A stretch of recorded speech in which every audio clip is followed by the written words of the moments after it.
Hello, everyone. It's 2:58, and as we always do, we start on the dot at 3 o'clock. But first, I would like to make sure our signal is okay. Um, Kindly please type in the chat box if you can hear me, your school, and the city or province you come from, um, as a way of checking if our signal is okay. Please type in the chat box your school and the city or province you come from. It's now 2:59. We shall start in exactly 1 minute. Okay, so people are typing in. Welcome to MGC New Life from Taguig. Thank you for joining us again today. Assumpta Technical High School and our friends, of course, from Kawayan, Isabela, the Centro de Cultura. Great. Well, it seems like people can hear me. I am giving this presentation from another venue. This is in Quezon City, and I am not exactly very sure how the signal is here compared to where I've always given the seminars. And so I wanted to make sure our friends, of course, from St. Louis de Marilac College of Sorsogon, thank you for joining us again. Great. We are on our second of 3 days of rerun of seminars. We actually run these three seminars already at the start of February, and there were around 500 who participated in that one. It was 1 week, and almost every day there were 90 to 100 participants. And so I decided to rerun these three important seminars. And great. So yesterday we started with the rerun talking about the power of effective class advisory as a way of transforming your school to become a school of character.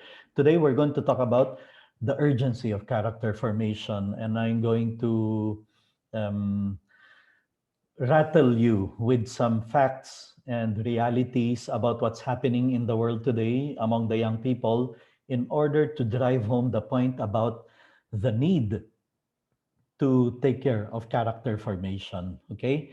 And I think, like what we always do, it's appropriate that we begin our session today with a short prayer. And this is a prayer written by Saint Ignatius of Loyola, asking our Lord to make us generous because we do need to be more generous than ever before, given the kind of crisis we are seeing in the character of the young people today. So here's a short prayer asking our Lord to help us be generous. Okay, well, that's a prayer for all of us teachers, asking our Lord to make us generous because now more than ever, we need to go the extra mile in order to help our students, the young people entrusted to our care, grow up to be successful men and women of character in spite of the kind of environment that they find themselves in. And so I am excited to share with you many strategies. For the sake of those who have not been able to attend our past seminars, allow me to introduce myself very briefly. My name is Man Rentoy. I have been a teacher for the last 34 years. I finished from the University of Santo Tomas with a double degree in AB journalism and AB literature, an MA in creative writing, and PhD in literature. I founded a school in Iloilo City. It's called the Westbridge School, which is now one of the top schools in Region 6. And I also served as principal of Intermediate School of South Ridge in Alabang. I also served there as vice principal of high school and religion department head. So many of the things I'm going to share with you, I learned throughout my years inside the classroom. I have not left the classroom. I continue teaching. But the last 11 years, I have been spending especially more on championing character formation, going around the Philippines and even around the world, in the US, in Sri Lanka, in Kuala Lumpur, reaching out to teachers like you, parents, and community leaders. Bottom line, I want to remind everyone, let us make character formation a top priority, because this is the most urgent thing that the young people need today: formation in character. I see the crisis. We're going to talk a lot, in fact, about that. And I also am the executive director of the Center for the Fourth and Fifth Hours Asia. Fourth and fifth hours, because our belief is every human being, aside from knowing reading, writing, arithmetic, should have respect and responsibility. The fourth and fifth hours, respect and responsibility. And one of the things I do is bring world experts to the Philippines to share their expertise with teachers here, like these two, Hal Urban and Fred Jones, I brought to the Philippines, and they spoke to 6,000 teachers all over the Philippines.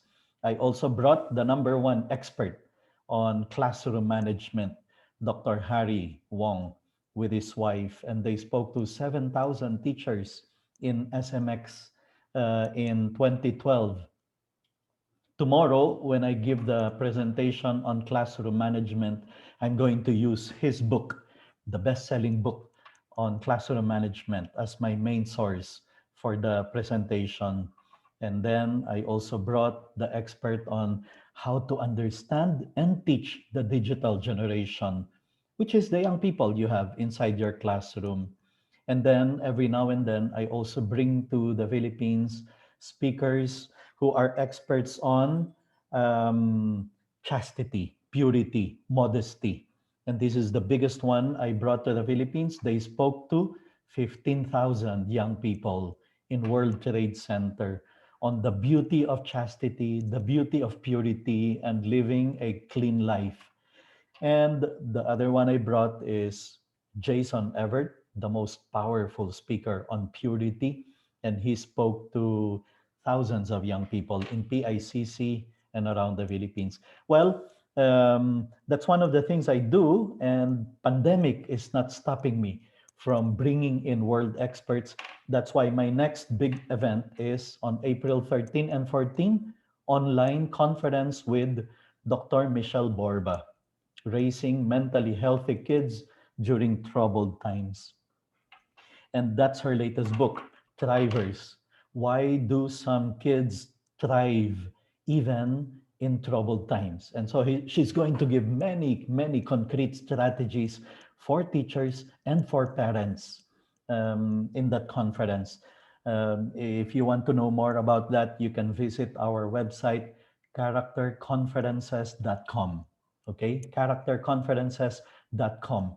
The tickets, we have put it as low as we possibly could, even if this is an international conference, because we want as many teachers, as many parents to hear Dr. Michelle Borba. She's author of 28 best-selling books on character formation. Okay, well, today we are going to talk about urgency of character formation, and I'm going to share with you many strategies and proven methods from world-class teachers, as well as those that I learned along the way in my 34 years inside the classroom. Okay, well, first things first, I need to say thank you, dear teachers, for sticking it out with a profession. I know for many of you, for many of us, this thing of teaching online is a big burden. I mean, this is not what we were trained to do. Our training is nagtuturo tayo sa loob ng classroom. That's what we were prepared to do. But, well, we need to cope. We need to get on with our work as teachers. And so you continue teaching. And I have to say, thank you, dear teachers, for staying in the profession in spite of the bigger challenges. You continue to teach. and that is important. But we know challenges are there. The young people today inside your classroom are totally different, no? They're not the same kind of kids we used to have. That's why sometimes this presentation, I entitled this, Raising Children of Character in a Wired World. Okay, well, I know some of you are concerned about your internet connection. Along the way, there may be problems. Don't worry. This presentation is being recorded, and I'm going to share with you later the link to the video, the recorded presentation, so that in case something goes wrong with your Wi-Fi connection, don't feel bad, don't feel too frustrated. You can always check out the video, no, of this presentation. Anyway, so raising children of character in a wired world, because the young people you have inside your classroom, they belong to that kind of generation. Your students today do not know a world without computer. I mean, think about it.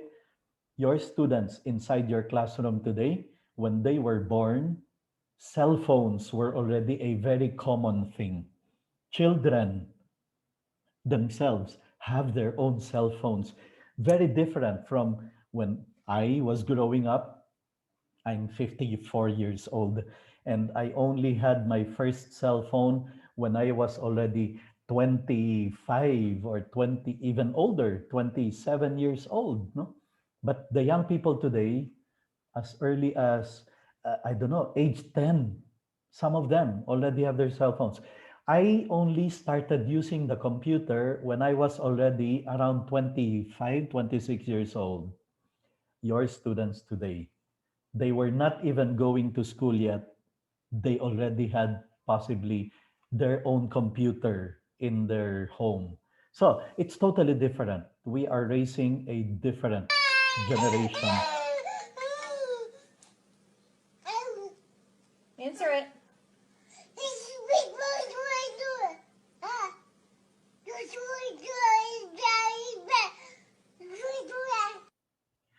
That is what research tells us. The young people today learn how to use the gadgets even before they learn how to walk and talk. In fact, one research says kids today start 30%, 30% of the kids today start using a gadget while still in diapers. I mean, imagine that.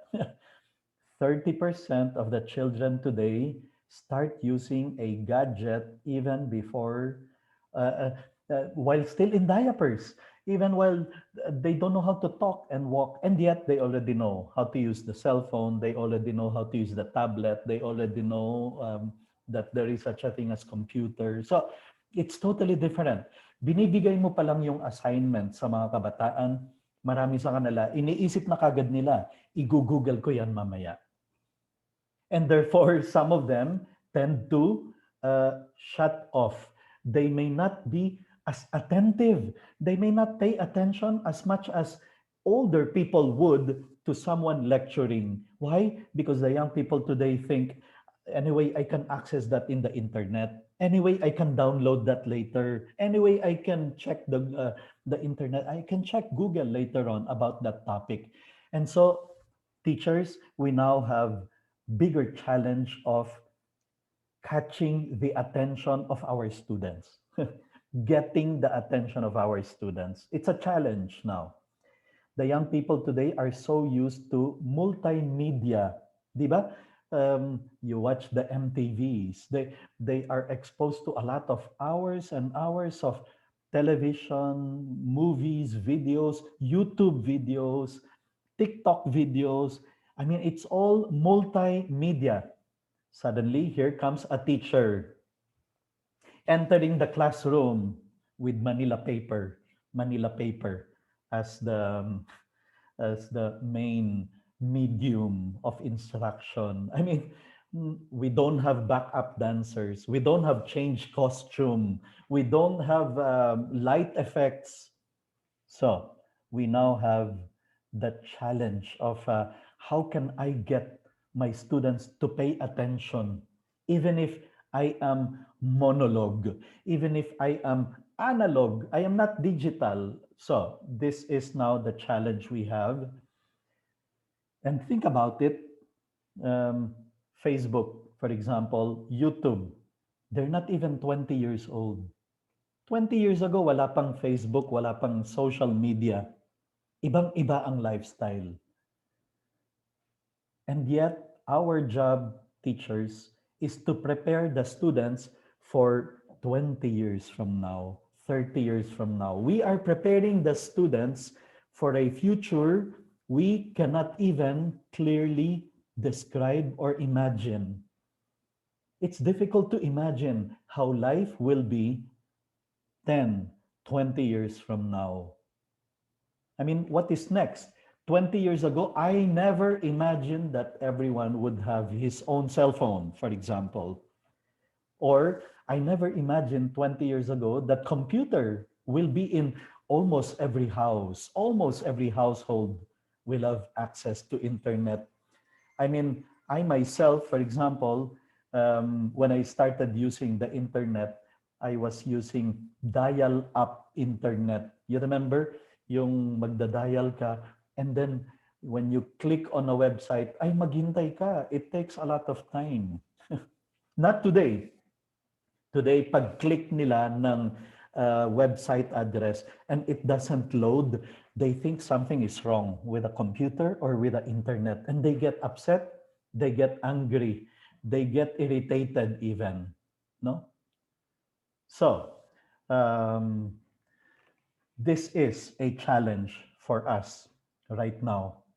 And yet, this is what we are supposed to do. We are supposed to prepare the young people for the 21st century, which is here now. This is the 21st century. It's not coming. This is it. It's here. So that's a kid growing up today. No, here's the good news. Even if the world has changed, even if the mindset has changed of the young people, still they learn in the same way from the powerful example of the adults. I mean, where do you think that kid learned the actions like that and the may paganyan-ganyan pa, no? They learned it, they see it from the example of the adults. In other words, even if the young people have changed today, well, okay, they still learn in the same way from the example of the adults. But this is now the problem. This kind of lifestyle, this kind of digital environment is changing mindsets. And one of these that we are seeing is the young people today do not develop empathy because they can be spending the whole day in front of the screen, in front of the computer. They can be spending their whole day um, in the internet, not dealing with other human beings from whom they learn empathy. So, this is a problem. Empathy, the problem of empathy, is a crisis that is brought about by this digital lifestyle. And then we have media, social media, that seems to be fostering a culture of hate. No, you know it. You go online and you see a lot of bashing, a lot of negative things, a lot of ranting. I mean, people ranting online, diba? That's what we see, and all these things are fostering a certain culture of hate. So here are the principles I want to share with you about our presentation today. My presentation will only make sense if you accept these principles. First, every teacher is a character formator. Okay? Character formation is not just a job of the values teachers or the guidance counselor. Or yesterday we talked about class advisory. It's not just the class advisor. Every teacher, math, science, English teacher, all of them are responsible for forming the character of the young people. It's not just the job of the values formation teachers. This is what every good educator does, not just covering the curriculum, but forming minds, molding character. That's why character formation is not just another subject. So, if you are a teacher of science, English, or math, and your director or your school supervisor asked you to attend this seminar, even if you're not a values educator, that means your director, your principal, your supervisor understands this concept that all of us are responsible for forming the character of our students.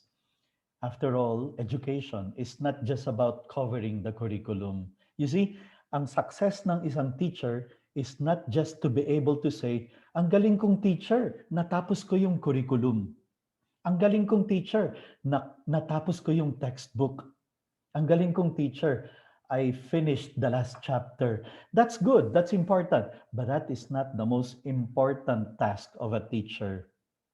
Our important task is to be our success as teachers is to be able to say, ang galing kong teacher, I made a difference in the lives of my students. Ang galing kong teacher, I formed the character of my students. And there's no other better way to teach character than through the power of our example. Okay? Please keep this in mind because sabi natin, this is about strategies and methods, proven methods. Well, I'll already share with you the first most effective strategy for teaching character through the example of our life. We will teach students punctuality if we come inside the classroom every day on time. We will teach them professionalism when we come to the classroom every day professionally with well prepared classes, with well done teaching.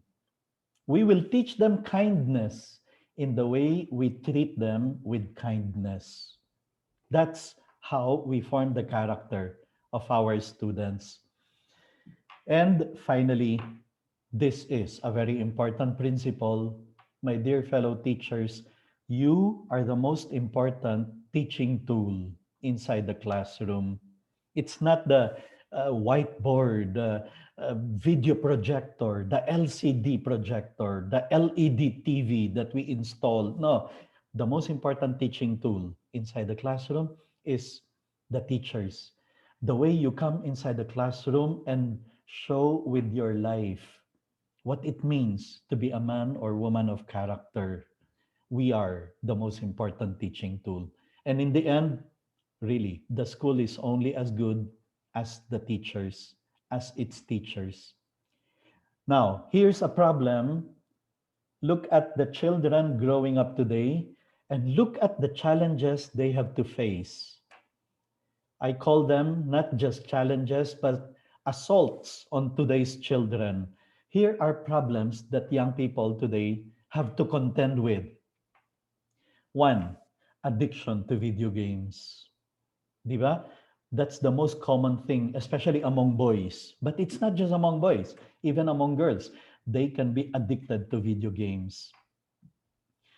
And then they are subjected to a lot of violence in media, especially through video games. The violence that they are exposed to in primetime news every day about murder, assault, crime, killing, EJK. I mean, all these things the young people are exposed to in primetime media. And then, not to mention the television shows that have a lot of violence, for example, or Netflix movies that they watch with the 1.5 hours movie, 1.5 hours of movie, and then they are subjected to 150 profanities, bad words, curse words. Those are all part of the violence in media that they're exposed to. And then pornography. We will talk a little bit more about that. And then materialism. and then hedonism. You see, these are things that the young people today have to contend with because of their environment, because of media that they are exposed to. And some of these, we older people did not have problems with. I mean, sure, there was pornography, but my time, it was so difficult, for example, to get pornographic materials. Not the kids today, even a grade one kid who knows how to go inside the internet, who knows how to access the internet, can be exposed to the most harmful pornographic images. And then hedonism and materialism, because the hours that they spend in front of the television, in front of social media, they all come also with hours and hours of advertisements, commercials, and all the commercials, all the um, advertisements are all about they're all about enjoying yourself, doing what you like, having fun, and just satisfying oneself, one's thirst. Just do it. They are all related to hedonism and materialism. And then here's more. You see, some of these we older people did not have to contend with, but the younger people today, these are assaults in the environment, in society, in social media, in even in values. So the title of the presentation is Urgency of Character Formation. And I have just shown you how urgent it is that we help the young people form their character because of the kind of environment that they are living in, because of the kind of environment they find themselves in. Worse is we have a very strong enemy in social media.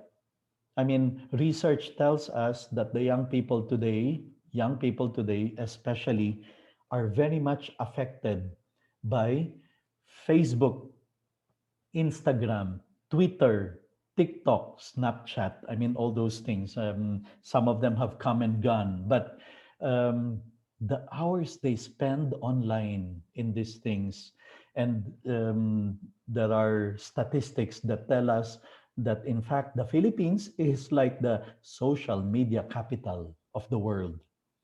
We are the one of the highest hyper users of Facebook and Twitter and Instagram. A proof of that is for a long time, the Philippines was in the Guinness Book of World Records for having the biggest number of tweets in one day, yung Aldab Tamang Panahon, 41 million tweets. Aldab Tamang Panahon. That's for a long time, that was the biggest record holder of number of tweets in one day. It's the Philippines. And then the young people today live in an environment that is highly sexualized. The culture that they are subjected to, the movies that they are exposed to, the TV shows, telenovelas, MTVs, that is full of sensuality, like hypersexualized. That's the term that the researchers use. Hypersexualized culture and environment. The billboards, the magazines, websites, Twitter, apps, the apps that they use, and this has brought about a certain crisis among the digital natives, among the digital generation. Look at what crisis we are seeing among these young people who belong to this digital generation. Of course, we mentioned earlier addiction to video games, but it's not just the video games, it's addiction to gadgets, 'di ba? Many of them can be spending hours and hours doing their TikTok posts, rehearsing the dances, or I mean, really, it's amazing what kind of time, how much time, effort, and okay, talent is also there because really many of them, it's exceptional dancing talent that they display there. But imagine the so much time that they spend um, in preparing for that TikTok post. And then this social media has spawned a certain culture of self-centeredness, vanity. Self-centered, I mean, the word selfie is because of this self, taking a picture of oneself. You cannot imagine why do young people have to post their face, a picture of their pictures of their face, dozens of them in their Facebook, in their Twitter, in their the this is the kind of culture that they find themselves in, where self-centeredness, vanity, pride is at an all-time high in the history of mankind, and then humility now is at an all-time low. We cannot understand why kailangan mo talagang picturean yung uh, pizza pie na kinakain mo, yung um, kape na iniinom mo sa Starbucks, you really need to post it and let the world know that you are wearing this OOTD, the outfit of the day. And even worse, no? We cannot imagine, bakit kailangan mong picturean ang sarili mo and let the world know that you woke up like this? And then to show the world that your face when you woke up. These are all part of a certain culture that emphasizes expressing yourself, letting the world know your thoughts, your opinion. Ayan. That's why for some of us, we cringe reading, for example, no, what the young people think of this movie or that other movie. In my opinion, IMO. I mean, sometimes we feel uneasy. Um, do they really need to know what your feeling is for the day? Feeling angry, feeling blessed, feeling happy. That's the kind of culture they live in, where they are encouraged to let the world know. Self-centeredness is on top of that. And then depression. Researchers tell us that one of the results of this idea of some young people equating their value or their worth to the number of likes and the number of followers, no? And to the point that some of them, for example, desperately try to get people to follow or to like their posts, especially in TikTok. Para bang ang kultura is paramihan ng followers, paramihan ng likes. The fastest to get 1 million likes for all your TikTok dance and posts.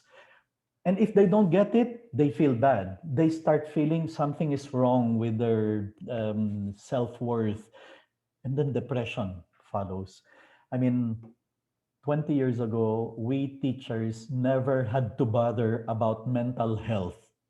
There was no such thing as mental health issues. We never had to have mental health break. I mean, come on. We never had to deal with things like that. But today, this is a reality. We teachers have to be equipped on how to uh, counsel a student who is going through depression. We have to be equipped on how to help a young person dealing with depression. This is something that is unique to this generation of young people today. And I'm not talking of US situation. I'm talking of the Philippines. I'm talking of our cases here in the Philippines. And chances are you, like I, have heard of former students who committed suicide, who got depressed, who are dealing with mental health issues. And then we have this problem of teen pregnancy. It's a concern. I mean, really, this is a matter of character. Why can't they now know self control, temperance, waiting for the appropriate time? Teen pregnancy. Look at this article I saw in Inquirer. PubCom clarifies teen pregnancy rate is much worse. The head of Commission on Population Development clarified on Monday that about 40 to 50 Filipino children aged 10 to 14 years old give birth every week and not every year as previously reported. I mean, let's stop for a while, dear fellow teachers, and think 10 to 14 years old, 40 to 50 of them give birth every week. Where are we going wrong? What is happening? Why is why are the young people like this now? Now, I go around the Philippines giving seminars to teenagers, and I tell them, you young people are actually not the problem. You are the solution to the problem. But you have to form yourselves. You have to grow up to be men and women of character. That is how you're going to solve the problem, how you're going to solve the crisis we see in the world today, in society today. Well, we have just mentioned teen pregnancies. At least they did not abort. But this is going to be a bigger problem if suddenly they start resorting to killing the babies inside the mother's womb, killing instead of, um, well, okay. So, and then let's talk about pornography. Pornography is a big problem in the world, not just in the Philippines, but in the Philippines, it is becoming a major problem. Look at this news report. Sabi nitong news report, Filipinos ranked number one in spending most time on site in Pornhub, one of the biggest pornography providers in the world. And this is for the seventh straight year.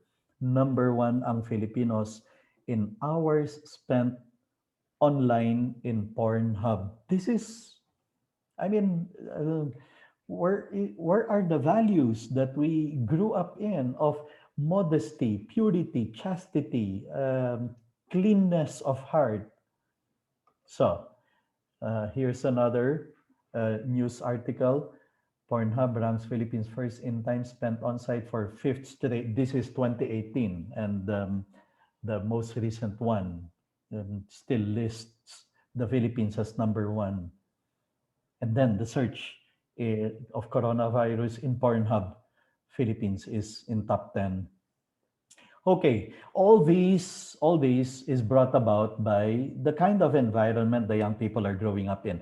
Now, maybe some of you have students like this, Ang batang-bata pa, pero ang kanyang cellphone mas maganda pa kesa sa cellphone mo. Ayan. When I see a kid like this, I get a bit of irritated and even upset because naaalala ko, for me to, I saved up from my salary. Minsan hindi pa ako nag-lunch, nag-dinner, nag-merienda para makaipon ng pera to buy my first Nokia 3210. Ayan, ang mahal nun during that time. It was very expensive and I had to sacrifice a lot to be able to buy one. Here's a kid today who has no salary, did not miss merienda or lunch or dinner to be able to have his cell phone. Binigay yan ng nanay niya or binigay yan ng ninong niya or ng lola niya. So, what is happening?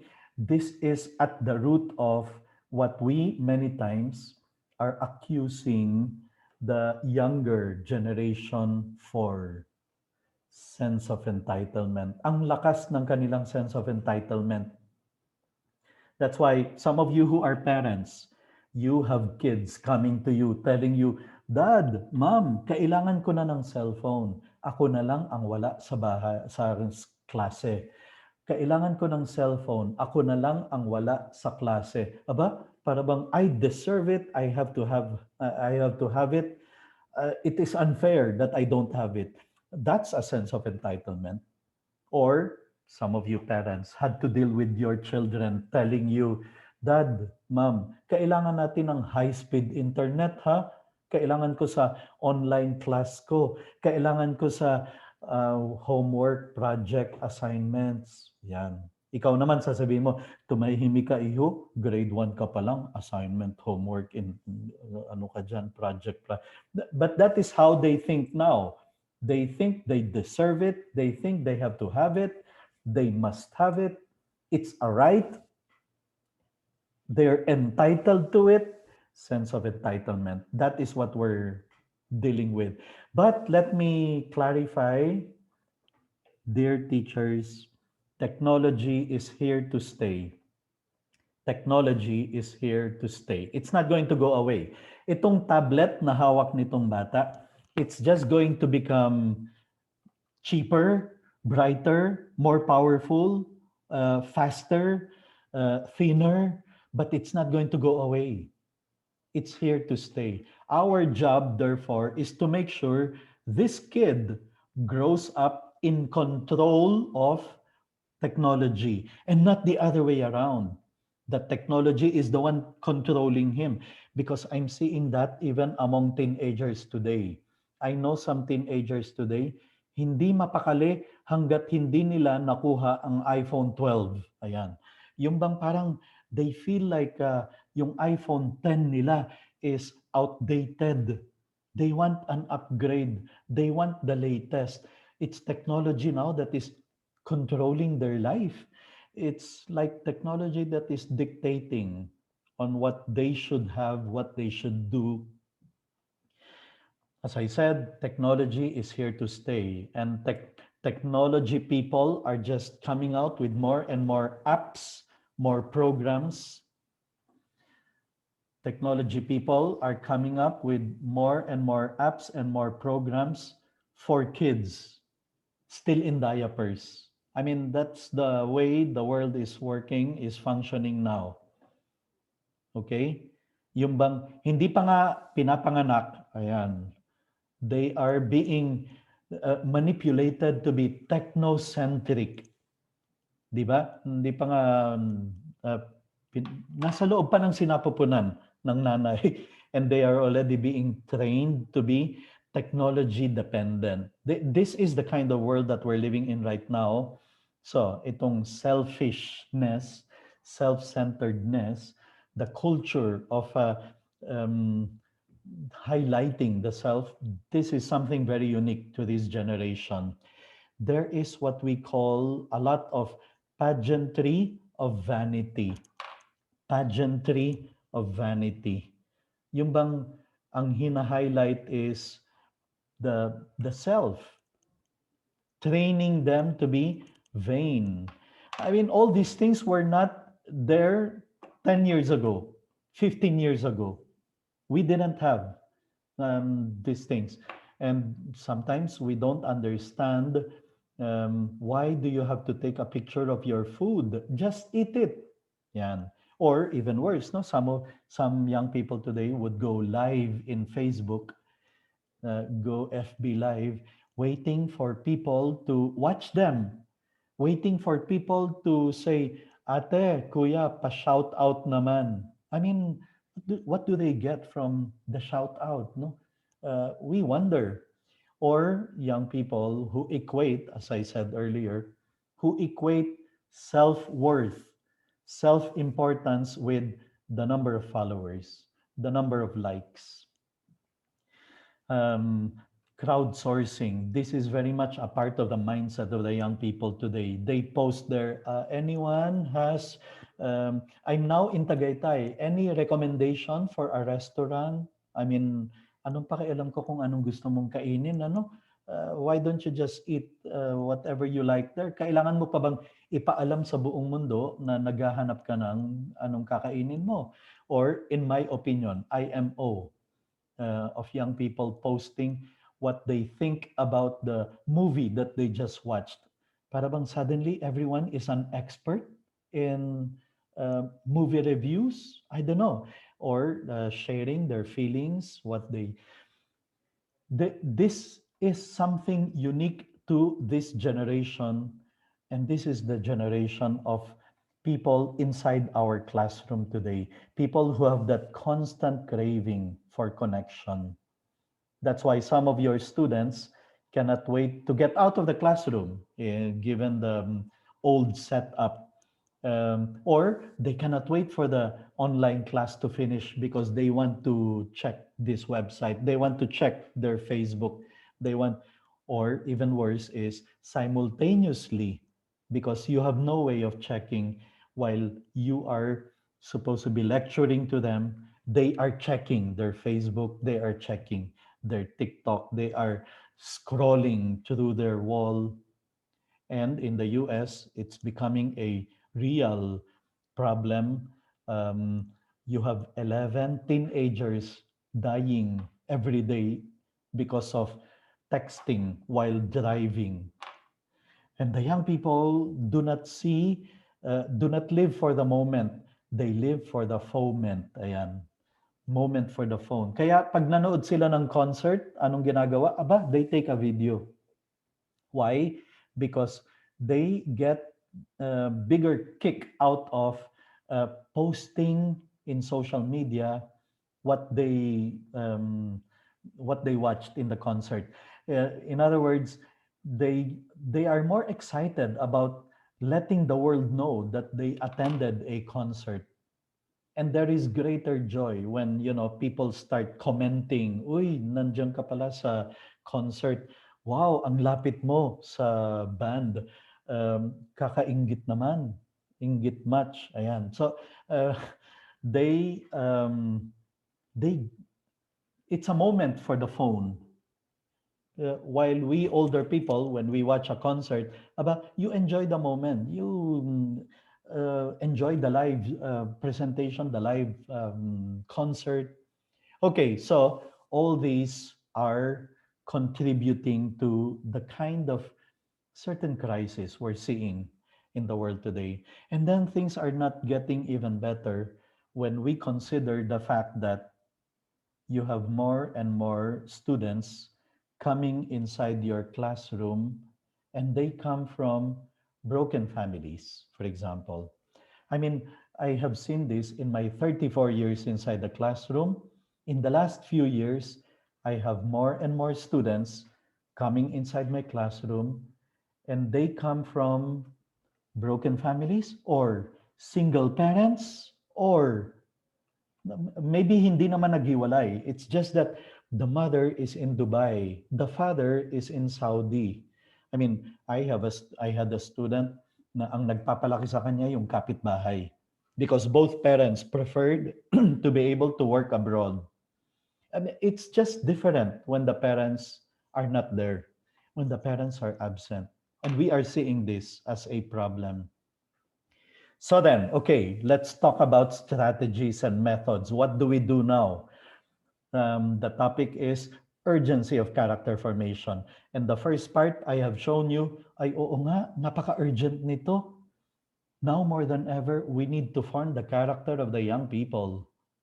This is more urgent than improving math, improving science, improving your English proficiency. They are important. But I think character cannot wait. Science upgrade can wait. Math improvement can wait.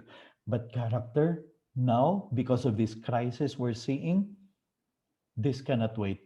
It's got to be our top priority. So that's my objective. I go around the Philippines telling teachers and parents and community leaders, let us make character formation a top priority. How? By your example, by your direction, by your verbal explanations. This is how we will be able to form the character of the young people. Let me share with you 10 tips, some tips from Dr. Michelle Borba on how we can raise moral kids so that these young people, in spite of the kind of environment they live in, will still grow up being moral, upright, that they will choose to do the right thing, that they will choose to do the right thing. Here's tip number one from Michelle Borba: commit to it. Let's commit ourselves to raising a moral child because research says parents who feel strongly about their kids turning out morally, they usually succeed because they committed themselves to that effort. And the same research tells us teachers who feel strongly about their kids turning out morally usually succeed because they committed themselves to that effort. So, that is a very important thing from this seminar. I hope we will be very conscious about forming character of our students. I am not just here to cover the curriculum, I am here to raise a moral child. I am here to mold minds and form character. Because if you really want to raise a moral child, then make a personal commitment to raise one and do not stop until he does. Here's tip number two, and you're going to hear, you have heard it over and over earlier. I mentioned it already. We have to be a strong moral example because the only effective way to teach character is through the example of our life.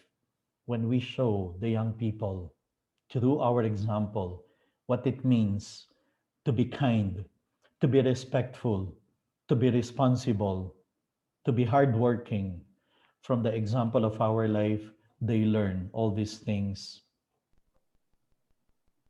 Si Ma'am stricto pag nagtuturo. Mataray mo ka ni Mami. Dapat ang upo mo parati maayos. Pag nakita ka po niyang hindi nakikinig sa kanya, titigil po siya magturo.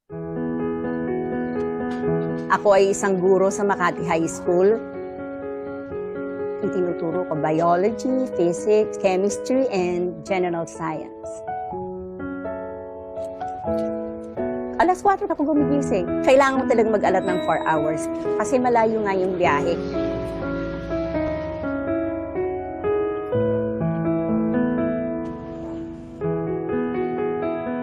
She's the type na pagagalitan ka niya. Pero after the day, if you say sorry to her, she will accept it. Hindi po siya yung tipong teacher lang eh.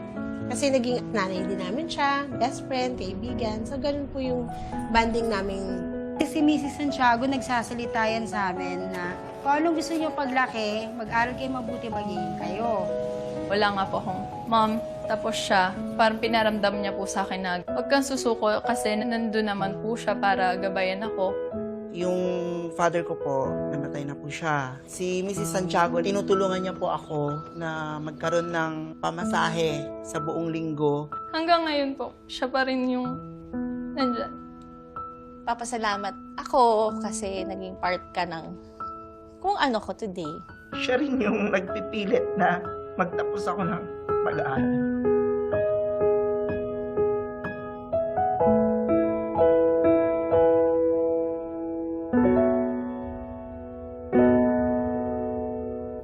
Now that I'm retiring, nalulungkot talaga ako. Ang classroom, ang school ay talagang second family ko na. Kumbaga, tahanan ko na rin yun. Bumabalik sa isipan ko yung paano na to? Wala na akong makakausap na estudyante, wala nang magmamano sa akin. Really, I love them. Mahal naman ko talaga ang mga estudyante ko. Good morning, Mrs. Santiago!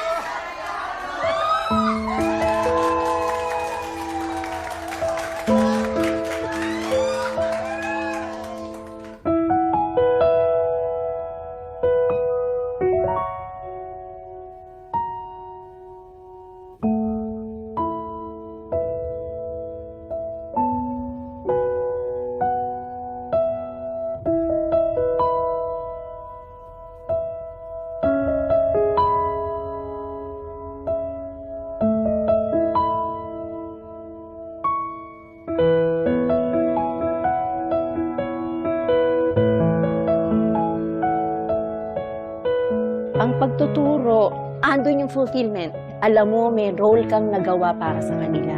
Fulfilling talaga, sa totoo lang. Mamimiss ko talaga.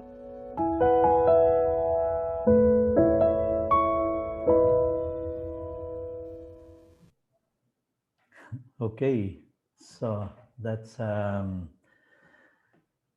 from McDonald's and reminding us about the role of teachers in molding minds, making a difference, impacting lives. No, that is what we want to be able to accomplish: make a difference, impact the lives of our students, not just covering the curriculum.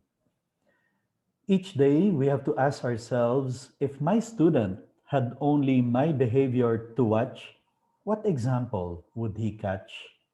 Number three, remember we're talking about Michelle Borba's 10 tips, no, in raising moral kids. Third tip is know your beliefs and share them. Kahit anong subject ang tinuturuan mo, science, math, English, Filipino, values, you have to talk about your beliefs, your values, what you consider important, and share them. Talk about them inside the classroom. Why? Because believe it or not, the opposite of what we believe in, the opposite of our values, ay yun ang nadidinig lagi ng mga kabataan sa MTVs, sa telenovelas, sa movies, sa videos, sa internet. Let's not lose by default. And it's not about being preachy. It's about making sure that the young people hear good things, hear what they should learn about life. We are not just teaching a subject, we are raising kids. We are forming character, we are molding minds. That's why I don't like that expression, no? What subject are you given to teach? No, you're not given subjects to teach. You're entrusted with young people to take care of. Really, that's what we are as educators. We are entrusted with children. So stop teaching subjects and start teaching children. Stop teaching subjects and start teaching children. Teaching children good values, right character, through the example of our life, by teaching them the subject you are given to handle. Number four, use teachable moments.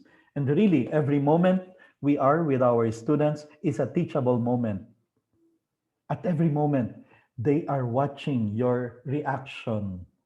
The class wins in the interims.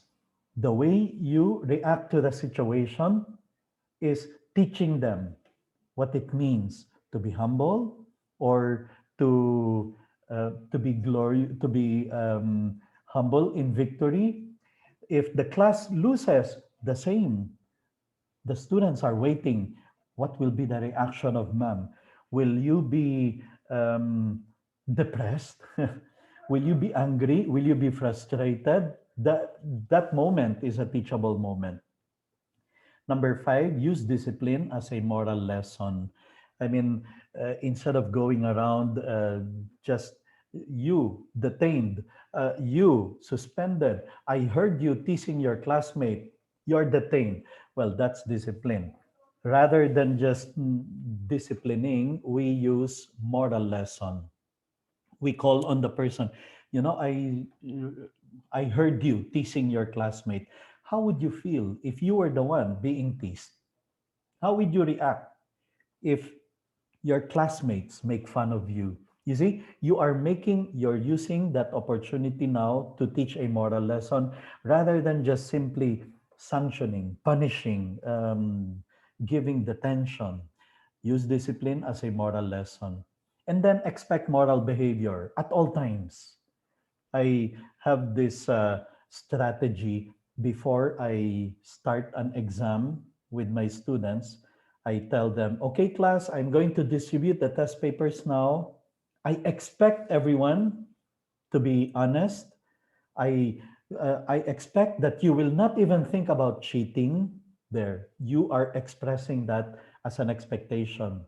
I trust that you will not even try to cheat.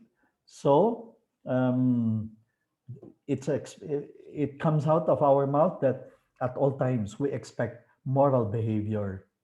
Number 7, reflect on the behavior's effects. Similar to what I said earlier, you ask the students, how do you think how do you think your classmates would feel if you tease them? And if you are the one being teased, sabi ng research, reflecting is one of the weakest points of the young people today. We have to make them reflect. We have to teach them how to reflect because the young people today are subjected to so much noise. I mean, how can you reflect if there is so much noise? I know young people who even go to bed with the earphones on, listening to music. Silence is needed for a person to be able to do reflection. But if they are barraged with a lot of noise, then when will they be able to reflect? When will they have silence? That's why anything the teachers do to develop reflection among the young people will help them. So make them do reflection journal. Make them do a journal where they are made to think of their action, think of consequences, think of effects of their behavior, whether good or bad. Make them reflect. Number 8, reinforce moral behavior. What does this mean? Don't just be on the lookout for wrong things that students do and then you punish them, you reprimand them. Reinforcing moral behavior also means be on the lookout for good things they do and then praise the good deed. That is reinforcing moral behavior. Take note of what I said. Praise the good deed, not the person. Joanna, I saw you picking up trash. Very good. That's what responsible people do. Even without being told, they clean. They are concerned about their surroundings. Good job. Keep it up. John, I saw you lending a ball pen to your classmate. Good job. That's kindness. That's being kind. So you are praising the good deed, not the person. That is reinforcing moral behavior. How we have to be known by our students that for us, morals, character, values are the most important thing.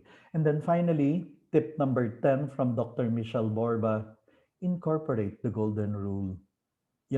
If there is only one rule you can have inside the classroom, it has got to be this. Class, I only have one rule in my class, the golden rule. Do unto others what you would want others do unto you. Or the opposite, the negative form of that. Do not do unto others what you would not want others do unto you. That is what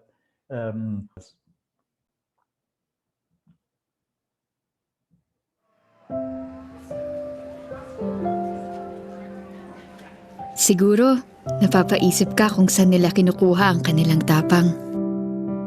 Ang sumagot sa tawag ng nangangailangan. Ang hindi umatras, kahit malagay sila sa panganib. Ang baliwalain ng kaba makapagdala lang ng saya. Ang tiisin ng hirap para sa pamilya. Ang magmalasakit na walang hinihintay na kapalit. Lumalabas na lang ng kusa. Hindi pilit. Saan nila nakukuha yun? Saan nga ba kundi sa isang taong minahal sila ng higit pa sa sarili? Dahil sa kanya, natuto silang maging matapang. Maging masaya sa gitna ng hirap. At magmalasakit ng kusa. Hindi pilit. Galing sa puso. Galing kay nanay.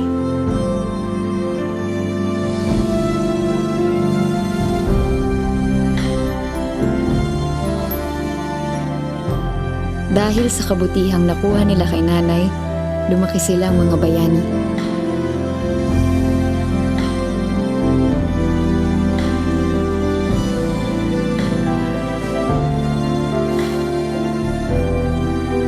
At gaya nila, marami pa sa atin na patuloy na pinapalaki sa gabay at pagmamahal ng isang ina.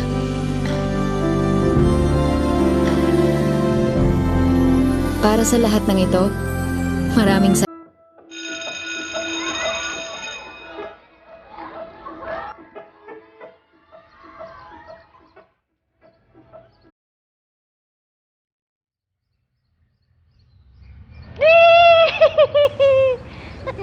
Oh my goodness.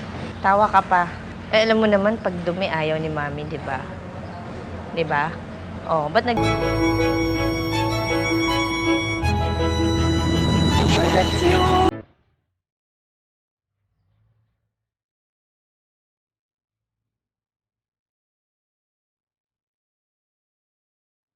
Ano kaya ang sasabihin ng mami mo?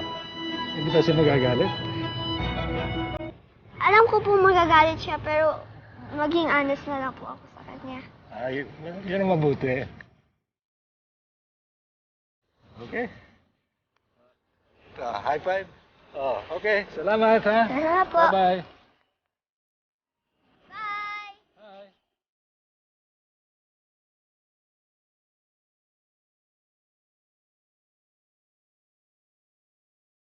Galing-galing naman ni baby ko! Super happy ako na sobrang proud talaga. Kasi hindi ko in-expect na ganito. Yung mga tinuturo namin sa kanya, yung mga paalala namin, na-apply niya talaga. Kasi iisipin niya, di ba, magagalit si mama. Hindi naman ganun eh. Talagang yung heart niya. Nakita ko, super proud. Ang galing pala ng ano ko. Okay naman pala akong mami. Lagi ko rin kasi pong dinadaw niya sarili ko. Hindi ko ina-expect na ganun yung... Kasi nakita ko siya, akala ko makulit, akala ko naglaro. Tapos kaya pala ganun. Ayun lang, nagulat po ako.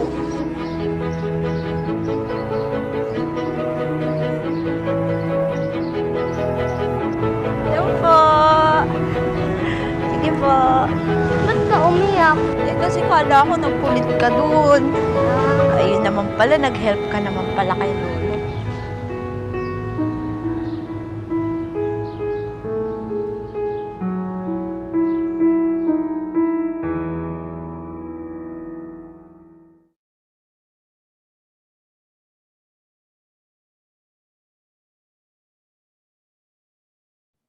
Okay, so that should be good enough break for us. We can move on. Let's continue on. Let's look at more strategies. No, sabi nila, the greatest legacy that parents can leave behind their children, the greatest legacy that we parents can leave behind the children is a strong conviction that I have to be a good person. Okay, if you are able to raise your children with that strong conviction, strong belief that I have to be a good person, then you are successful as a parent. But we've been talking about character. We've been talking about being a good person. Ano ba ibig sabihin ng being a man or woman of character? Ano ba ibig sabihin ng good character? Well, let's look at what the classic writers say. Aristotle, Plato, Thomas Aquinas. These are the classical writers, and these are, sabi nila, they are in agreement what constitutes character. 10 virtues. Okay? The classic writers would say, ito ang 10 essential characteristics or traits, no, or virtues that a man or woman of character should have. And we look at it and we think every single one of them, if we are able to develop among our students, we are developing character in them. Wisdom, good judgment, justice, golden rule. That's why you see, if you talk to your class about class, there is only one rule in our classroom, and that is the golden rule. You're teaching them character. You're raising them up to be moral, to be upright. Fortitude, self-control, the ability to say no to attachments, to hedonism, to materialism, being able to say no to pornography, to video games, because it's time for study, because it's time for more productive work. So anything that we help them, anything that we do to develop in them self-control or fortitude is teaching them good character, love, positive attitude, hard work, integrity, gratitude, humility. I know some schools who or which, for example, to cover the 10 virtues, they assign it as virtue of the month because there are 10 months in a school year. 10 months in a school year. So their method, their program is to have a virtue of the month, 1 month for one virtue for every month. And to drive home the point, the school would ask the students to make posters for the month of June about wisdom. And then to make a motto, a battle cry related to the virtue, and that battle cry or that motto, it becomes the virtue, the virtue of the month motto. They write it on every paper that the students submit, whether it's 1/4, 1/2 sheet, or one whole sheet. They write the motto on top of the page of every paper they use for that month. The following month, the virtue of justice, and the same. They make the students write a motto related to justice, a battle cry that they put in posters that they make the students write, etc. That's the VOM, Virtue of the Month program. Here's another strategy. Introduce the young people to appropriate role models. You know, kahit anong subject ang tinuturo ninyo, there are appropriate role models that you can talk about. Mathematicians, for example, who lived an exemplary life, and then you talk about them. Scientists who displayed exceptional character. For example, Thomas Edison, for him to be able to invent the light bulb, he failed more than 1,000 times, but he didn't give up. Can you imagine if he gave up on the 500th attempt? Well, if he gave up, then we would not have the light bulb today. But no, perseverance paid off. Hard work paid off. You see, kahit anong subject ang tinuturuan natin, we can look for these appropriate role models that we can talk to the students about and then present them as role models. Because nowadays, the young people see fake heroes in television. Sabi ng research ng McCann Erickson, alam nyo kung sino ang tinitingala ng mga kabataan as their heroes? Celebrities and athletes. Celebrities and athletes. And I don't need to tell you, the celebrities and athletes are not exactly the perfect role models for our young people. And yet, yun ang kanilang tinitingala. Kasi mayaman, kasi maraming pera, kasi very popular, kasi very famous. But that is not being appropriate role model. I mean, it's not just about the money and fame. So, English, literature, Filipino, panitikan, ang dami nating pwedeng gamitin sa mga characters that we make the students read about as appropriate role models. Direct and indirect instruction. Kahit anong subject ang tinuturuan natin, sometimes we teachers have to comment about the headlines of the day. The headlines in the previous day's news, primetime news. Even if it has nothing to do with our subject, sometimes we should comment about what is happening around the world. I mean, it's not like our subject is the most important thing in the world. Okay, it is important, but sometimes there are other more urgent, important things to comment about. And the young people are um, need to hear the right things, to get the right ideas from the adults. Well, tomorrow I will be using this as my main source for classroom management, first days of school. And I'm going to share some ideas now with you from these materials. And then the other one is Rafe Esquith. Yesterday I talked about him and I mentioned about the Rafe being a grade 5 teacher for the last 28 years in a community in Los Angeles where majority of the students end up either failed, delinquent, or even jailed, except every single one who passes through the grade 5 classroom of Rafe. Why? How does he do it? Because he teaches for character, because he makes character formation as a top priority. And I'm going to share some strategies from his book, first, Teach Like Your Hair is on Fire. I'm going to share some of those strategies he mentions there that you can actually use.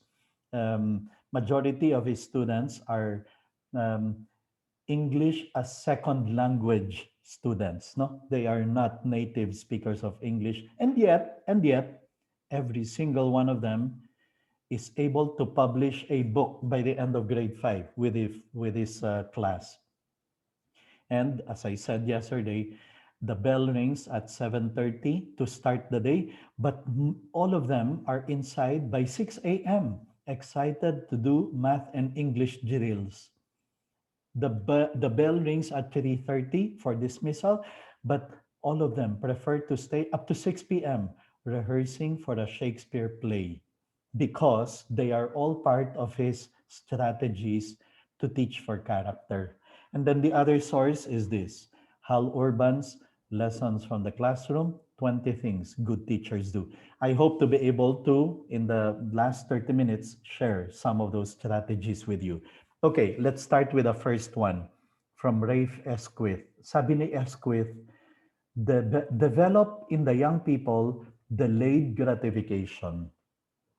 Anything you do to the class that helps them develop delayed gratification is teaching them for character.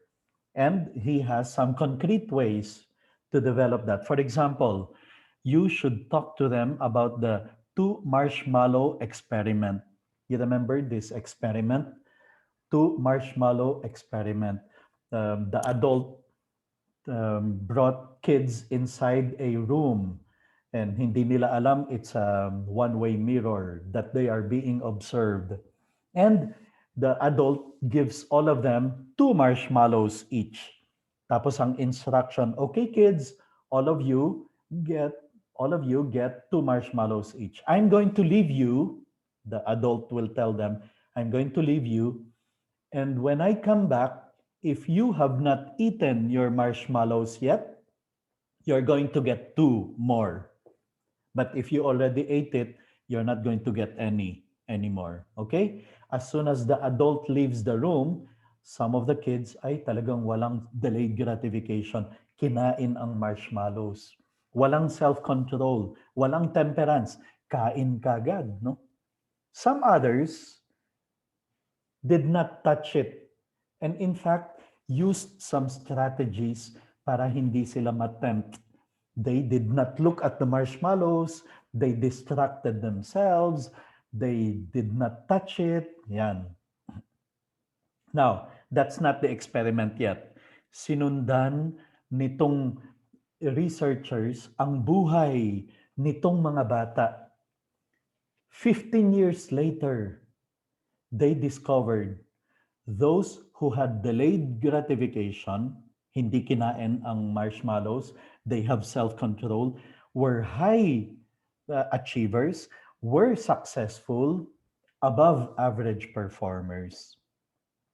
While those without delayed gratification, kinain nila yung kanilang marshmallows, they were below average performers. Many of them were even failures. There is a correlation between delayed gratification and success. There is a correlation between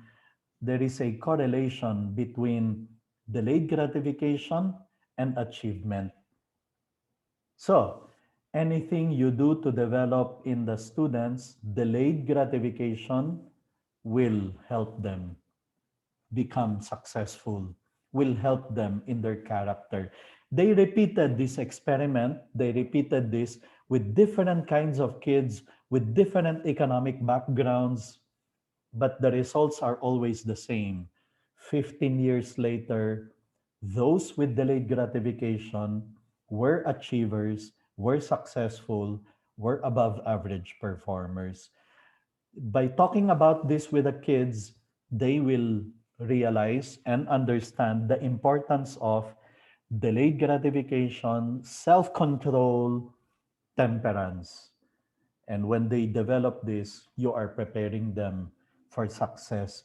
Here's another strategy of Rafe Esquith to develop delayed gratification. Make the students do modeling or rug project. You know, modeling yung mga making them do dioramas, for example. Dioramas where they have to glue tiny little pieces together to be able to form uh, the for example, a diorama of the turn of the century plaza. Ayan.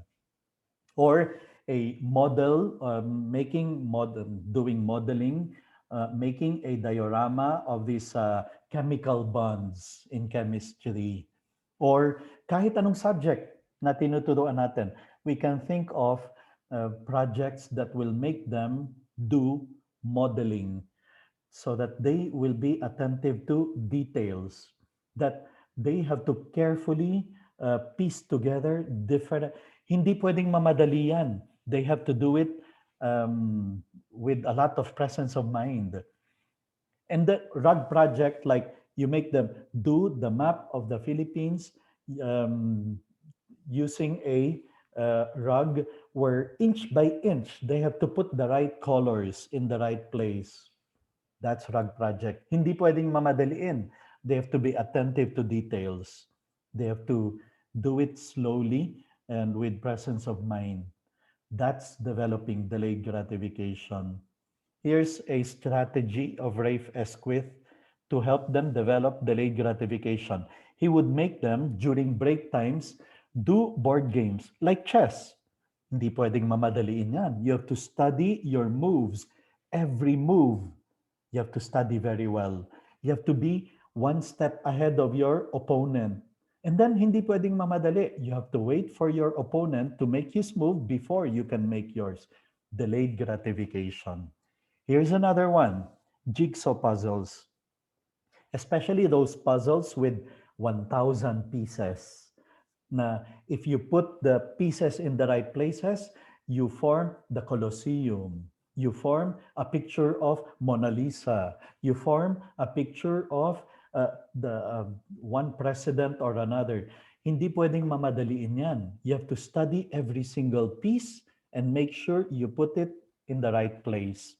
Otherwise, you will not be able to form the puzzle. Delayed gratification.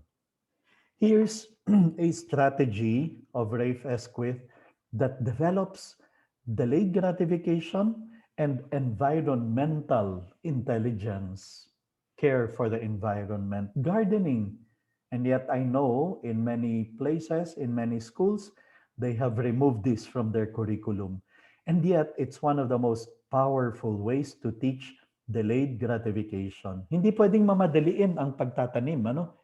Hindi pwedeng ilagay mo yung mango seeds, tapos para mamadali, hilahin mo, lumabas yung dahon. Ay, hindi. You have to wait. Delayed gratification is very important. It develops in them the art of waiting for nature to take its course. Gardening. For those of you who are math teachers, sabi ni Rafe Esquith, you are in a position to teach the young people one of the most crucial skills they should develop, problem-solving skills. You see, and you can do that when you make them do math problems where they have to analyze, evaluate, make the right decisions, use the right formulas. No? Mathstories.com website has many fantastic problems that you can make the students work on. So that one is not delayed gratification, but it's one of the crucial skills young people today should develop. Now, in the case of Rafe, he would make himself available for the students during recess or lunch. He would teach students to play how to play the guitar or the keyboard during recess or during lunch. That's why by the end of grade 5, lahat ng estudyante niya know how to play the guitar or the keyboard or both. Kaya grade 5 for them really becomes a life-changing year. No? I mean, it becomes really a milestone in their life. Here's another strategy from Rafe Esquith. He would make his students read The Little Prince by Antoine de Saint-Exupéry, which really contains a lot of life lessons. Even if it has nothing to do with the subject you're teaching, but to encourage them to read books like this, which The Little Prince book, for example, contains lessons of only through the heart can one see rightly. What is essential is invisible to the eyes. That's from The Little Prince, no? Or the mention there of friendship, the real meaning of friendship, of the man busy with matters of consequences. You see, all these are life lessons. And to make them read books like this is high impact for the students. So in the case of Rafe, even um, rehearsing for a play, and I told you the bell rings at 3:30, but all the students prefer to stay up to 6 in the evening to rehearse for a play, a Shakespeare play, which by the end of the year, they get to stage and perform, and they get invited all around the US to perform it. But the most important part of it is a play or theater is delayed gratification. Hindi mo pwedeng mamadali yan. You have to rehearse, you have to memorize the lines, you have to go through the blocking, make sure everyone remembers his parts. So that's delayed gratification. And he would use this strategy, especially to develop delayed gratification. It's not just about being able to present a Shakespeare play. It's about helping the young people develop delayed gratification and teamwork and team spirit and camaraderie and friendship. Okay, well, here, for example, are 10 ideas. I will not discuss all of them, but even just looking at the titles will tell you, ay oo nga, ang daming pwedeng gawin, ang daming pwedeng strategies, ang daming pwedeng systems. Reward system. Yesterday, for those of you who were with us yesterday, I talked about the reward system of the name tags of the students. Students receiving a sticker at the back of his name tag for every contribution to class unity, class honor, class prestige. That's a reward system. Or having a student of the year recognition, where we come up with criteria or what will we evaluate the students for to declare a student of the year. And that's where we put in values, uprightness, hard work. He displayed hard work, or she showed friendship, camaraderie, wisdom, justice, fortitude, strength of character. all those things that come into place to be able to determine the student of the year. Well, the others I will be discussing tomorrow as a strategy for classroom management. The stopwatch system, for example, belongs more to the classroom management. Search for the most outstanding class advisor. Yesterday, that was the topic. And why not? To look for the teacher who is able to develop um, team unity, class unity. The Class Excellence Award that I described yesterday effectively is like the search for the most outstanding class advisor. Because in the end, it's the class advisor who is able to rally the students to have zero tardiness, zero absence, um, the biggest number of students in the class with honors. So effectively, it's a class advisor we are looking for. Search for the most innovative teacher, cooperative learning activities, performance tasks, starting a class with a workload, class website, class excellence award that I took the pains yesterday of describing. All these are really strategies to develop character among the teachers and then among the students. Okay, well, last few minutes, more concrete strategies. I hear complaints from students saying, Sir, alam mo sa class namin, yung teacher, wala nang nakita kundi mali na ginawa namin. Pag may ginawa kaming mali, the whole week yan, i-remind sa amin ng teacher namin. Hindi niya naman pinapansin yung good deeds that we do. Kasi we're also doing good deeds. Okay, so here's a strategy. Be on the lookout for those good deeds. And this is the strategy I learned from Harry Wong. I usually would have a bowl, okay? And then I would have a box of marbles. Okay, kung mahal ang marbles, you can just pick up those small, tiny pebbles, small stones that you can pick up from the side street. Or kung mahirap gumawa nun, yung pieces of paper that you form into a ball, round ball like that, tiny little ball of paper. And then this is what I tell the class. Okay, class, every time I see a good deed being done, I will put a marble or a pebble inside the bowl. Okay? John, I saw you aligning the desks. Good job. You have made your class gain a marble in the good deeds bowl. Joanna, I saw you picking up trash. Very good. Even if I didn't tell you, that's good job. That's how it is to be responsible. You have made the class gain a marble in the good deeds bowl. You're always on the lookout for good deeds because you will tell the class, once we fill up this bowl with good deeds that I'm able to catch, the class will have a class reward.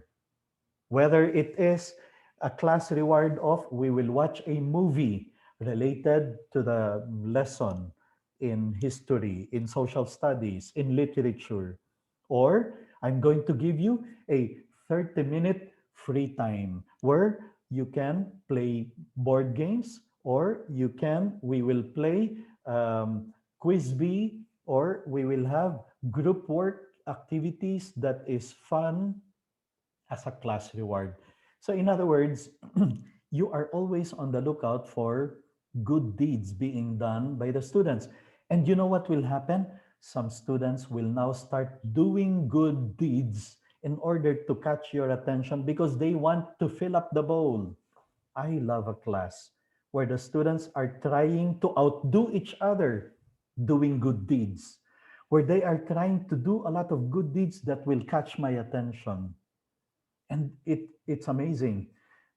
You start creating a whole new culture in the class that here inside the classroom, we celebrate good deeds. Here inside the classroom, we reward good deeds. Here inside the classroom, we do a lot of good deeds because we want to fill up that bowl, the good deeds bowl. Here's another, well, okay, it's like a merit system, it's like a reward system. I'm going to share with you these strategies that effectively are able to create a class culture, class identity. You know, the name tags I described yesterday, that's a form of class identity. When students from other classrooms visit my classroom and they ask the students, ano yon? Ano yung mga nakasabit na yon? The class now will start feeling, ay, wala kayo niyan, kami lang meron yan. It's our class culture. We celebrate achievements. We celebrate contributions to class unity, class prestige, and class honor. You're able to create a certain class culture and class identity. Now, yung kanina is individual. Ano? I catch Joanna doing a good deed. You have made the class win a marble in the good deeds bowl. This time now is trophy technique. You are now, well, okay, we may not be able to do this in the online classes. Actually, you can. If you are able, if you are able to get your students to let's mute everyone. Okay. If you are able to get the students in rows in your online class, then this is doable. But ideally, this is done inside the classroom setup, and we will be back in the classroom setup sooner or later. You have students who are in rows. The trophy technique works like this. You're going to say something like, okay, class, this week, the row that recited the most, participated the most in the class discussion, that did the best in all the quizzes is, and therefore the trophy belongs to the row this week, is row number 1. So for example, it's row number 1 that recited the most, that participated the most in the class discussions, that was complete in the submission of assignments, and that in all the quizzes, the members of that row did well, got the highest scores in the quizzes. Okay, so this week, the trophy belongs to row number 1. It can literally be a real trophy, or it can be a certificate, and it's just posted on the board. The trophy this week belongs to row so and so. Or it can be simply written on the board. Trophy this week belongs to, and then whatever row it is. And then you will say, let's see whom or which row will get the trophy next week. Let's see which row will participate best, will do best in the quizzes, will be the most active in the discussions. And you're going to have now a whole week where all the rows are competing with each other in trying to be the most active, the most participative, and do their best to get good grades in all the quizzes. I love a classroom where the students, rows of students, are trying to compete with each other in doing good. I mean, that is a fantastic classroom. You create a whole new culture, a whole new attitude, a whole new mindset among the students. Trophy technique works. I've tried it and it works, even, especially among the young people, but even in high school, it can work. The trophy technique is very powerful, it's very effective. Okay, well, last few more minutes, let's discuss at least 2 strategies from Hal Urban, the lessons from the classroom, 20 things good teachers do. As I said yesterday, although the title says 20 things good teachers do, the book contains dozens and dozens of strategies. Here's the first strategy that I can share with you from Hal Urban. And he said it's the most important thing he did as a teacher. And he learned this strategy on the last day of his first year as a teacher. Last day of his first year as a teacher. And he learned it the hard way, but he will do this now strategy until the end of his teaching career. And he said, it works because many years later, students will come back and will remember that strategy. He learned it on the last day of his first year as a teacher, final exam, and students are submitting their papers to Hal Urban.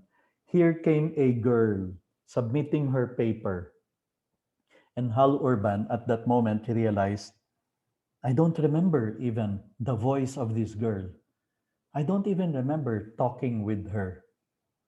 And Hal Urban felt very bad that 10 months he was with that girl, with that student, and he never talked to that girl individually as a human being. He felt very bad, and he said, from this point on, I will welcome my students inside my classroom as a human being.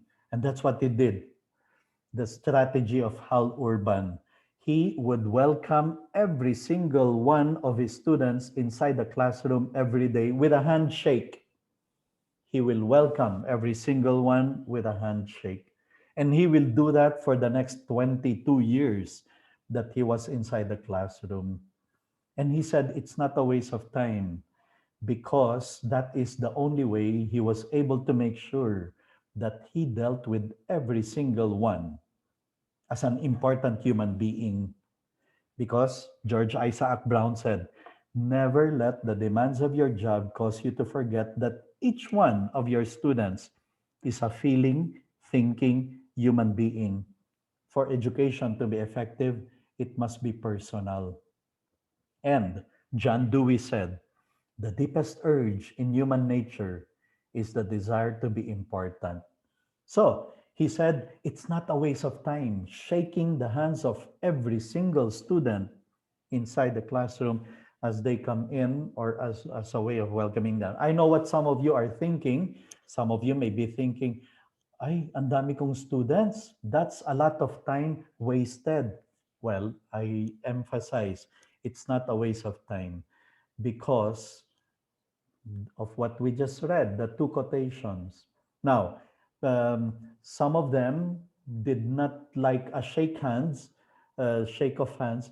They prefer a high five. Okay, that's how he welcomed some of them, with a high five.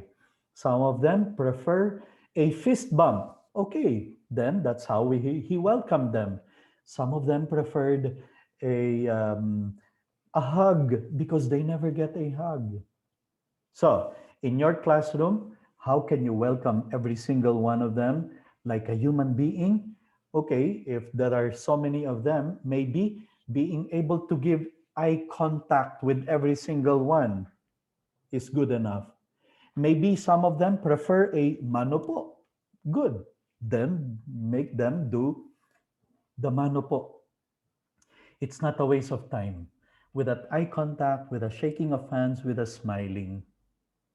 But you know, when he started doing this, many of his students didn't even know how to shake hands. Some of them were with limp hands, para bang you're shaking with a dead fish, parang ganon, ano? But they eventually learned it and they remembered it. And that is what they would remember Hal Urban for.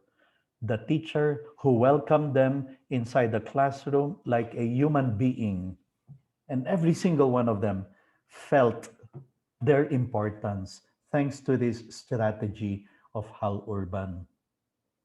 The second strategy from Hal Urban, second most important thing he did as a teacher, sabi niya, is to teach the students manners and the golden rule. Okay? Because if manners were an animal, it would be an endangered species, Henry Rogers says. You see, this thing of GMRC, di ba everyone now is talking about, ibalik ang GMRC. You know, hindi na kailangang ibalik because it's what every teacher is supposed to be teaching. That we greet the students good morning, that we say the word thank you, please. Yan. Dapat sa loob ng classroom, umuulan itong mga salitang ito. Please, thank you, sorry, I give my word. These are part of how we teach manners, right conduct, courtesy to our students. And then the golden rule.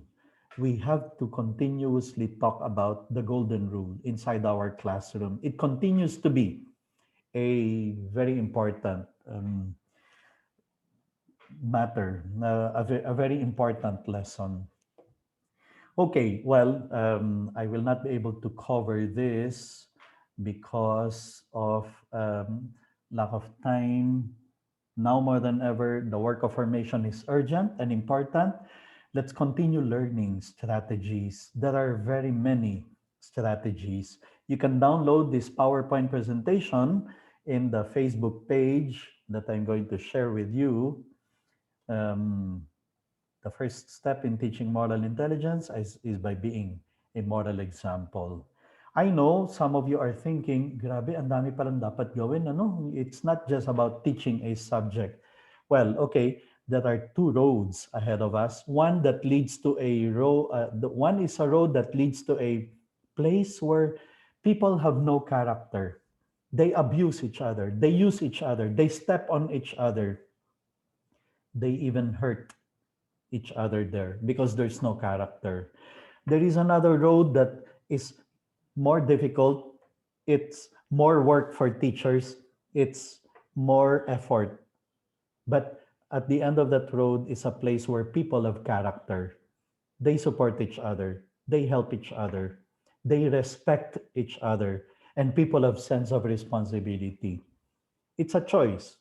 We can just go through our school year without any concern for character, or we can go that path. More difficult because we will have to employ these strategies. We will have to learn all these methods to be able to form character. It's our choice. Okay, well, we have come to the end of our presentation. You are supposed to receive a certificate for this particular course, as you should have received. For those of you who were with us yesterday, if you have not emailed yet, catalystpds@gmail.com to ask for your certificate, please do so. I only issue certificates upon request, okay? So please make sure you send an email with the complete name that you want to appear in the certificate, because some people sent me an email, sir, can I ask for my certificate? But they did not put the name that they want to appear there. I cannot send you any certificate. You have to indicate to me exactly what name you want to appear there. And then I apologize because I understand the internet may have been lagging every so often today. Tomorrow, I will make sure I go to a better place. In any case, the whole presentation is recorded, and I'm going to post in this Facebook page the link to the video, okay? Where you can see the complete presentation without the video lagging, without the internet lagging. So if you are not yet there in that Facebook page, where you can also download the PowerPoint presentation, as well as many, many materials, including Smart and Good High Schools, 270-page book of Dr. Thomas Licona, then please make sure you go and join this closed group page in Facebook. Click on join so that when you are accepted there, scroll down, because the materials are all over the web page, are all over the Facebook page. No? And then tomorrow, if you're not registered for that one and you're interested, then please join us in the Better Classroom Management. No? And again, as I mentioned earlier, I hope you will take advantage of this international conference with Dr. Michelle Borba on April 13, 14. There is a promo price up to February 28. I think pay only 700 for the 2 days, for the 2 day session, instead of paying 900 regular price. You just have to pay 700, no, until tomorrow. Okay, sorry, until February 28th. Very well. Well, okay, we have come to an end.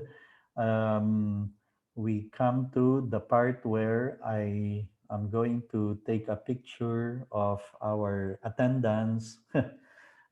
So I invite you to turn on your video so that I can do a screenshot of the participants. Those who can turn on the video of your camera, please do so.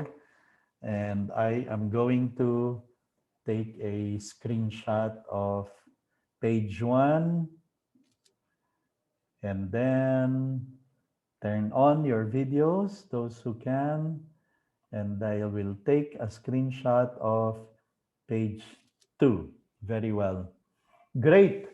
Well, once again, thank you very much, everyone, for joining us.